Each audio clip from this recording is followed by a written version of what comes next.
কৃষ্ণ তজু পাৱে কৰোঁ প্ৰণাম তজু পাৱে কৰোঁ প্ৰণাম।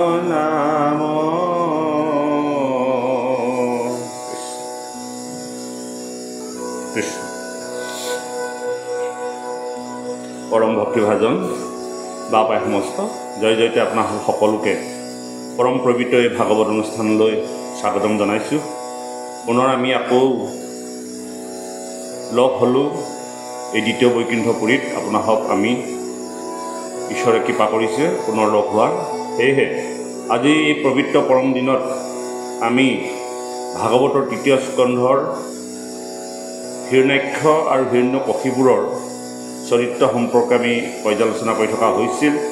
যোৱা পাঠত হিৰণ্যাক্ষ আৰু ভগৱন্তৰ লগত যুদ্ধ আৰম্ভ হৈছিল। ভগৱন্ত পুৰুষে বসুমতীক ৰসাতলৰ পৰা উদ্ধাৰ কৰি আনিছিল আৰু হিৰণ্যাক্ষই তেওঁ এজন সমকক্ষ দৈত্য বিচাৰি সমুদ্ৰৰ তলত বিভাবৰী নগৰত প্ৰৱেশ কৰি বৰুণ দেৱতাৰ মতে এজন সফল যোদ্ধাৰ সন্ধান পাইছিল আৰু সেই ঠিকনা বিচাৰি ৰাস্তাতে দেৱৰ্ষি নাৰদে তেওঁ ঠিকনা দিছিল যে প্ৰভু ভগৱন্ত ৰসাতলৰ পৰা বসুমতীক লৈ আহি আছে, তুমি তেওঁৰ লগত যুদ্ধ কৰিব পাৰিবা। আৰু সেই উদ্দেশ্যে হিৰণ্যাক্ষই ভগৱন্তক আগভেটি ধৰিলে আৰু যুদ্ধ আৰম্ভ হ'ল। দুয়োজনৰ মাজত তুমুল যুদ্ধ হৈছে। ইজনে সিজনক গদাৰে প্ৰহাৰ কৰিছে, হাতেৰে প্ৰহাৰ কৰিছে, যেন এখন তুমুল যুদ্ধ। আৰু ইজনে সিজনক অকথ্য ভাষাৰে কৈছে আৰু ভাগৱতত কৈছে যে এই কথাখিনি প্ৰকৃতাৰ্থত হিৰণ্যাক্ষই স্তুতি কৰিছে। তেওঁ পূৰ্বতে পাৰিষদ হিচাপে বৈকুণ্ঠত আছিল। ভগৱন্তক বৈৰীভাৱে চিন্তা কৰিলেহে অল্পতে আহি বৈকুণ্ঠত পাবহি বুলি ভগৱন্তই তেওঁলোকক আশীৰ্বাদ দি থৈছিল। আৰু সেই অৰ্থে আজি মৰ্ত্যত আহি তেওঁলোকে অসুৰজনীত জন্মগ্ৰহণ কৰি পুনৰ ভগৱন্তক অসৎ স্বভাৱেৰে বা অসুৰিক স্বভাৱেৰে গালি পৰাৰ কাৰণে তেওঁ নিধন হ'ব আৰু নিধন হৈ তেওঁ পুনৰ বৈকুণ্ঠলৈ গমন কৰিব। এনেধৰণে কথাখিনি ভাগৱতে ক'লে আৰু আমি যোৱা শুভ দিনত সেই কথাখিনি আমি পৰ্যালোচনা কৰিলোঁ। আজি তাৰ পাছৰ পৰাই যুদ্ধখনত কিনো হ'ল, কেনেধৰণে যুদ্ধৰ সমাপ্তি ঘটিল বা কেনেধৰণে হিৰণ্যাক্ষক ভগৱন্ত পুৰুষে বৰাহ ৰূপ ধাৰণ কৰি বধ কৰিছিল, সেই কথাখিনি আমি আজি এই পাঠটিত পাম। আমি সুন্দৰভাৱে পৰ্যালোচনা কৰিবলৈ যত্ন কৰিম। কৃষ্ণ পঞ্চবিংশ অধ্যায় দুলৰি। হে ৰাম মৈতে অবুলন্ত সোণা ব্যাসূত বিষ্ণুৰ যুদ্ধ বিজয়ী এহি মতে দুই ভূমিৰ নিমিত্ৰে যুঁজন্তে যে বেআচই পাছে সৃষ্টি কৰ স্বামী কিংকৰৰ যুদ্ধ দেখিবা কহ মনে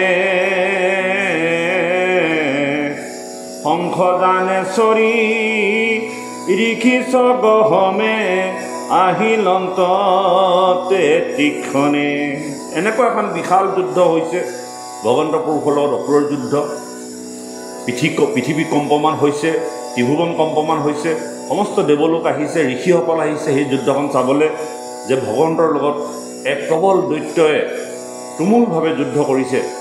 যি জগতৰ ঈশ্বৰ, যাৰ ইচ্ছাত কটাক্ষ দৃষ্টিত সমগ্ৰ জগত পৰিচালিত হয়, তেনে মহাশক্তিমানৰ লগত এজন লোকে যুদ্ধ কৰিছে আৰু এই যুদ্ধ চাৰুকাষে বিয়পি গৈছে। ঋষিসকলে নিজৰ নিজৰ শংখযানত আহি সেই যুদ্ধ চাবলৈ অপেক্ষা কৰিছে। এই ৰাম আনুদেৱ গণ আইলা ৰংগ মন দেখিবে যুদ্ধ বিজয়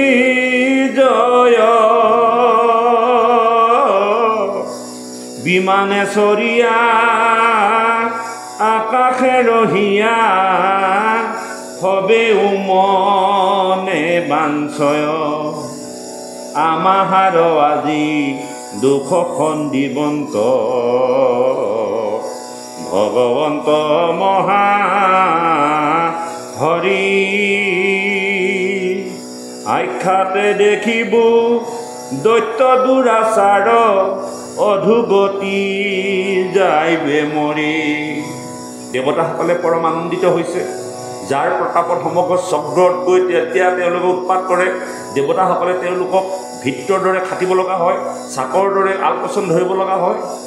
আৰু আজি যে তেওঁলোকে জানিছে যে ভগৱন্ত পুৰুষৰ লগত এই দৈত্যই যে যুদ্ধ কৰিছে, দৈত্যৰ যে বিনাশ হ'ব আৰু আমাৰ যে দুখ দূৰ হ'ব, এই কথাখিনি দেৱতাই বুজি পাইছে আৰু তেওঁলোকে আনন্দ কৰিছে যে অসুৰৰ যে অধোগতি হ'ব এইটো নিশ্চিত।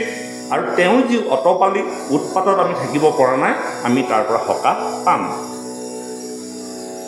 এৰা মহাভয়ংকৰ লাগিছে সমৰ দেখিলন্ত প্ৰজাপতি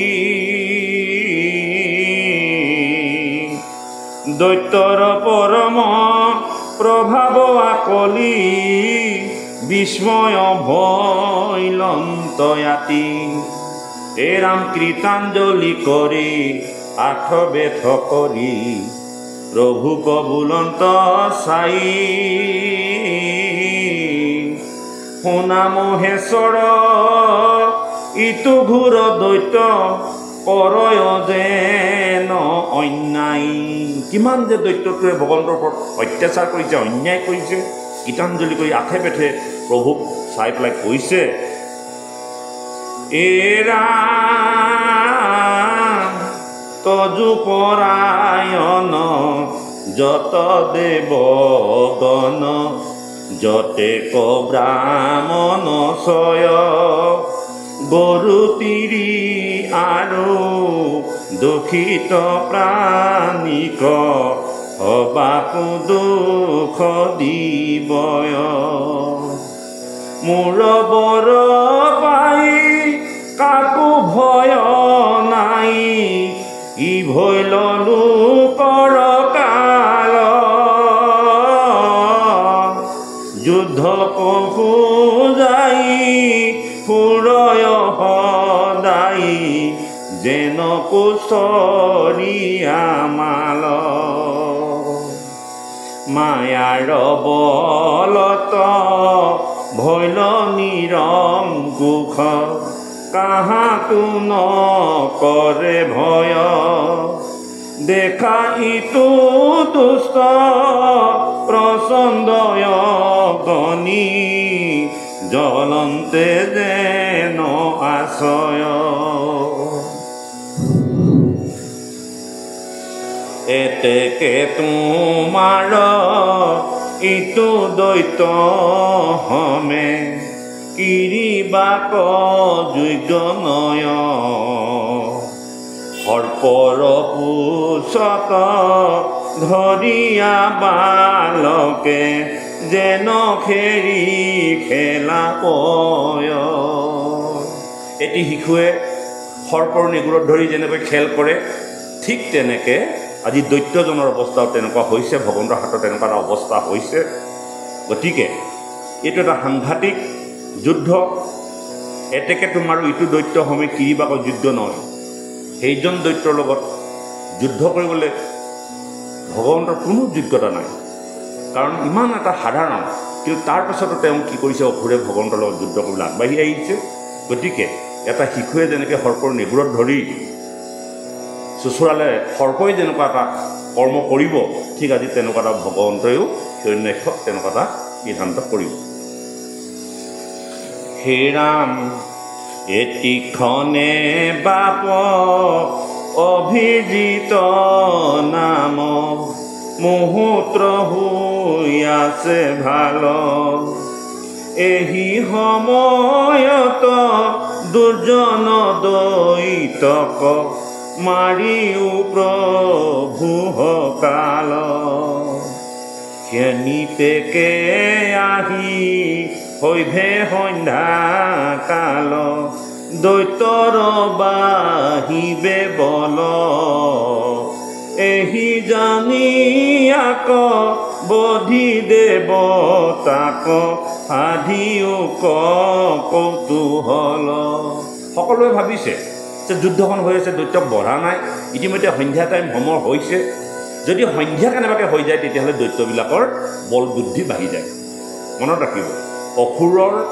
দৈত্যসকলৰ সন্ধ্যাৰ পাছত বল বৃদ্ধি বাঢ়ি যায় সেইকাৰণে আমি সন্ধ্যাৰ পাছত ৰাতি ঘূৰা পকা কৰিব নালাগে যিসকল অসৎ লোক অসৎ চিন্তা আজি যি দৈত্যসকলৰ কথা কৈছে সেই দৈত্যসকল আজিও আছে তিনিআলিয়ে চাৰিআলিয়ে পুলে ৰাস্তাই পদূলিয়ে নৈ কাণে তেওঁলোকতো দিনত নাথাকে সন্ধিয়া হোৱাৰ লগে লগে তেওঁলোকৰ পৰা ওলাই আহে দিনটো খুব সুন্দৰকৈ শুই মেলি থাকে ঘৰতে খাই হ'লেও থাকে বহি হ'লেও থাকে সন্ধিয়া হোৱাৰ লগে লগে তেওঁলোকে গোটেই পাৰ্টিবিলাক ওলাই আহে আৰু নিৰ্দিষ্ট জেগাত তেওঁলোকে স্থান লয় আৰু তেওঁলোকৰ বল শক্তি বাঢ়ি থাকে অপকৰ্ম কৰিবলৈ তেওঁলোকৰ ভয় নালাগে সন্ধ্যাৰ পাছত অসুৰ শক্তিবিলাক আসুৰিক স্বভাৱবিলাক প্ৰবল হৈ উঠে গতিকে সমস্ত দৈত্যসকলে ভাবিছে যে ভগৱন্তই তেওঁ কিয় বধ কৰা নাই ইয়াৰ পাছত যদি সন্ধ্যাকাল হ'বৰ সময় হৈছে আৰু সন্ধ্যাকালৰ সময়ৰ লগে লগে তেওঁলোকৰ কি হ'ব বল বুদ্ধি বাঢ়ি যাব হয়তো দৈত্যক ভগৱন্তই বধ কৰিব নোৱাৰিব পাৰে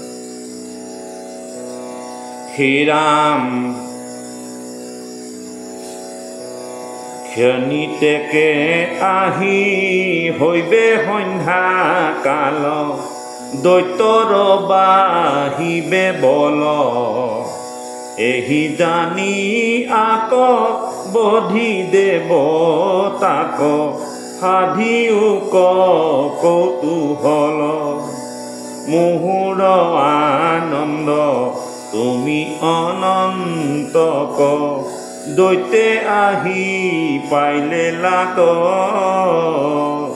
বিক্ৰম কৰিয়া আক সংহৰিয়া লোকৰ মিলায়ো ভাগ বিধাতাৰ এহি নিকপট বাণী শুনি প্ৰভু ভগৱন্ত কালৰূপী মোত মুহূৰ্তে কয় এহি গুণী ভগৱন্ত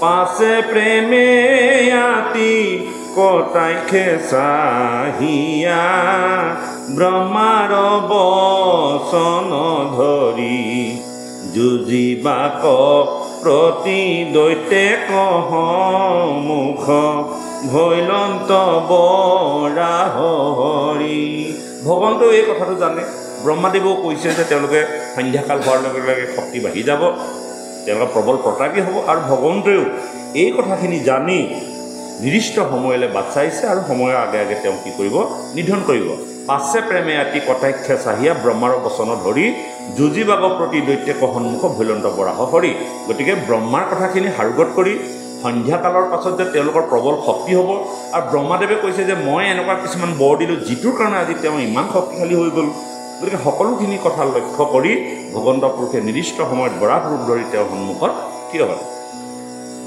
ষড়বিংশ অধ্যায় ২৪ হে ৰাম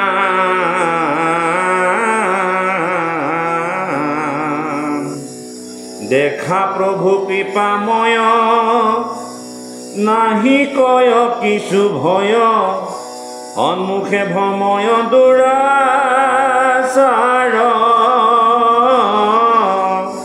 খেদি যায় ক্ৰুদ্ধ কৰি হাতে ঘূৰ গদা ধৰি কুম্ভস্থলে কৰিলা প্ৰহাৰ হে ৰাম দৈত্যে নিজ গদা ধৰি এৰাইলে কচম কৰি আৰু তাৰ গদা চুত পাই প্ৰভুৰ হাতৰ পৰা কৌমদকী নামে গদা ফুৰি ফুৰি পৰিলে কজাই।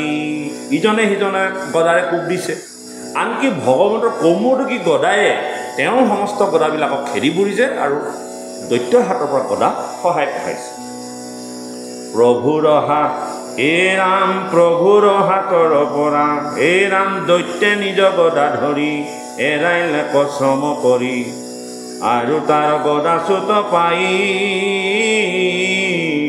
প্ৰভুৰ হাতৰ পৰা কৌমদকী নামে গদা ফুৰি ফুৰি পৰিলে কজাই। সেই বেলা দৈত্যেন্দ্ৰ প্ৰভাৱ প্ৰকাশ ভৈল, পাছে সিটো অৱসৰ পাই। তবু গদা নাহানিল প্ৰভুৰ জ্বালায় হুক, ধৰ্মৰ পথক আৰু চাই। এ ৰাম লীলা কৰি ভগৱন্ত গদা গোট এৰিলন্ত, তাক নুবুজিয়া দেৱ ছয়। বোলে হাহাকাৰ কৰি আমি হবে গৈলো মৰি, দৈত্যে আহি কৰিবে প্ৰলয়। যুদ্ধ কৰি থাকোঁতে ভগৱন্তৰ কৌমদকী গদা হাতৰ পৰা এৰি গুচি গৈছে। এই কথা দেখি দেৱতাসকলে ভাবিলে, হাই হাই হাই হাই, ভগৱন্তৰ যেতিয়া কৌমদকী গদা হাতৰ পৰা খহি গ'ল, আমাৰ আৰু দুখ নুগুচিব, গতিকে তেওঁ পুনৰ আহি আমাক প্ৰলয় সৃষ্টি কৰিব। গতিকে তেওঁলোকৰ মনত হাহাকাৰ সৃষ্টি হৈছে। সবে যুদ্ধখন চাই আছে। যেতিয়া ভগৱন্তৰ হাতৰ পৰা অসুৰে যেতিয়া গদা কৌমদকী গদা আঁতৰাই পঠাইছে, ইমান প্ৰবল শক্তি, আৰু সেই প্ৰবল শক্তি দৈত্যৰ প্ৰকোপত ভগৱন্তই কি কৈছে যে মই ইচ্ছা কৰিহে মোৰ হাতৰ গদাটো এৰুৱাই দিছোঁ। ইয়াত সেইটোকে কৈছে, লীলা কৰি ভগৱন্তৰ গদা গোট এৰিলন্ত, তাক নুবুজিয়া দেৱ ছয়। দেৱতাসকলে এই কথাটো বুজি পোৱা নাই। বোলে হাহাকাৰ কৰি আমি হবে গৈলো মৰি, দৈত্যে আহি কৰিবে প্ৰলয়। আমি হাহাকাৰ হৈছে, আমাৰ আৰু দৈত্যন্ত্ৰ নাই, দৈত্যসকলে আহি প্ৰলয় কৰিব। কিন্তু এই কথাটো দেৱতাসকলে জনা নাই যে ভগৱন্তই লীলা কৰিহে গদাটো হাতৰ পৰা এৰি দিছে। হে ৰাম দেৱতাৰ দুখ জানি, বুলিলন্ত চক্ৰ পানী, ভয় নকৰিবা দেৱ ছয়। থাকিও কদেৱে চাই পতংগ দৈত্যক মই, এটিক্ষণে নিব জমালয়। দেৱক অভয় দিয়া পাছে প্ৰভু ভগৱন্ত, কৰিলন্ত চক্ৰক স্মৰণ। স্বামীৰ জানিয়া কাৰ্য সুদৰ্শন অস্ত্ৰ ৰাজ, শীঘ্ৰে আহিলন্ত তীক্ষ্ণ। দেৱতাসকলে পলকতে দেখিলে যে গদা গ'লে কি হ'ব, লগে লগে সুদৰ্শন চক্ৰ আহি ভগৱন্তৰ হাতত বিৰাজ হ'ল। স্বামীৰ জানিয়া কাৰ্য সুদৰ্শন অস্ত্ৰৰাজ, শীঘ্ৰে আহিলন্ত তীক্ষ্ণ। এই ৰাম কোটি সূৰ্য সমকান্তি, সম্ভ্ৰম হৈ আছে আতি, দেখি আতি ধৰিলন্ত হৰি। সেই বেলা আকাশৰ সন্তে দেৱগণে বোলে, দৈত্যে কব ধিও শীঘ্ৰ কৰি। সকলোৱে উৎসাহ দিছে যে বধ কৰা, বধ কৰা। আমাৰো তেনেকুৱা হয় সামাজিক ব্যৱস্থাত, যেতিয়া কোনোবা এজন অসৎ লোকক ধৰা পৰে বা ধৰে, অন্য ফালৰ পৰা চিঞৰে যে তেওঁক মাৰিব লাগে, কাটিব লাগে, বধ কৰা। এনেকুৱা যেতিয়া এটা শব্দ আহে তেতিয়া তেওঁক মাৰে সকলোৱে। ঠিক আজি তেনেকুৱা হৈছে, সমস্ত দৈত্যগণে ঋষিসকলে চাই আছে, আৰু এটা নিৰ্দিষ্ট সময়ত আহিলে সুদৰ্শন চক্ৰ আহি প্ৰভু ভগৱন্তৰ হাতত বিৰাজ হ'ল, আৰু লগে লগে দেৱতাসকলে কৈছে যে মাৰিব লাগে, অতি সোনকালে মাৰিব লাগে। এই বুলি তেওঁলোকে জয় জয়কাৰ কৰিছে আৰু ভগৱন্তক উৎসাহ দিছে। এ ৰাম পাছে হৃদয় নাক্ষ বীৰ, দেখি কিছু ভয় নাই, আগে স্থিত হইয়া আছে হৰি। পদ্মৰ পত্ৰৰ নয় দুই চক্ষু প্ৰকাশ হয়, হাতে দিব্য চক্ৰ তুলি ধৰি। দেখিয়া তাহাৰ আতি মহাক্ৰোধ উঠিলে হাত পাও হৰিৰ কাম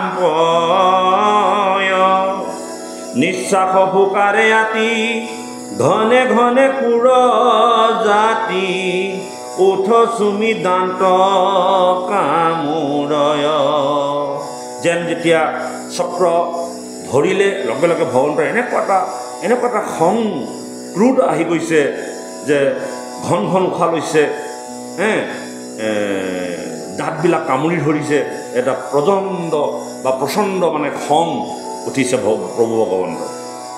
এই ৰাম গুঞ্জৌৰ কলিনয় চক্ষু দুই ফুৰাবয় যেন ইটো জগত দহয় তাল বৃক্ষ সমভৰি মহাক্ৰোধে শীঘ্ৰ কৰি বিষ্ণুৰ সমীপ পাইলা যাই। আৰু সেই দৈত্যজনেও দাঁত মূৰ কামুৰি একদম শক্তিশালীভাৱে ভগৱন্তৰ কাষলৈ গুচি গৈছে, যে ইজনে সিজনক ওচৰলৈ গৈছে যেন আমি কেৱল ইজনেও ভাবিছে তেওঁ নাশ কৰিম, সিজনে ভাবিছে তেওঁ নাশ কৰিম, এনেকুৱা এটা সৃষ্টি হৈছে। এ ৰাম মাৰিলো বৰাহ বুলি হানিলে গদা তুলি প্ৰভুৰ হৰিৰ লক্ষ্য কৰি গদা আহিবাৰ দেখি অলাগতে লাম্ফ দিয়া বাম হাতে ধৰি লন্ত হৰি। দৈত্যজনে কি কৈছে, বৰাহক মাৰিলোঁ বুলি একদম জাপ মাৰি আহি পেলাই গদাটোৱে কোব দিছে, আৰু প্ৰভু শৰীৰত লক্ষ্য কৰি গদাই কোব দিছে। আৰু ভগৱন্তে কি কৈছে, গদা আহিবাৰ দেখি অলাগতে লাম্ফ দিয়া বাম হাতে ধৰি লন্ত হৰি, বাওঁ হাতে তেওঁ হাতখনত ধৰি লয়। এই ৰাম ক্ৰোধে দৈত্য আছে চাই লীলায়ে গদাক ধৰি তাক লাগি কৰিলা প্ৰহাৰ বুলিলা বীৰত্ৰবাণী হেৰতোৰ গদা লওঁ যুদ্ধে যত্ন কৰ দুৰাচাৰ। দৈত্যৰ বাওঁহাতে গদাটো ধৰি দৈত্যৰ গদাটো ভগৱন্তে কাঢ়ি পেলালে। দৈত্যৰ হাতত কোনো গদা নাই। এইবাৰ ভগৱন্তে কৈছে যে তই গদাটো ল, যুদ্ধ কৰ। গদাটো আকৌ দি দিছে। হে ৰাম ক্ৰোধে দৈত্য আছে চাই লীলায়ে গদাক ধৰি তাক লাগি কৰিলা প্ৰহাৰ বুলিলা বীৰত্ৰবাণী হেৰতোৰ গদা লওঁ যুদ্ধে যত্ন কৰ দুৰাচাৰ। জিনিবাক কৰ তাই কেনে আৱে আছ চাই গদা ধৰি যুদ্ধ কৰ মোক নুহিতে বেনিষ্ট কৰি মাৰি পেশু জম পুৰি কুকুৰ চিগালে খাও কতুক। শুনা হবা সদশয় কৃষ্ণ কথা সুধাময় হৰি হৰি ভাষভূষ কাম বিষয় কছাৰী উচ্চ কৰি বোলা হৰি জয় জয় কৃষ্ণ ৰাম ৰাম কৃষ্ণ হৰি। যুদ্ধ এতিয়াও সমাপ্তি ঘটা নাই। এতিয়া পদ আহিলে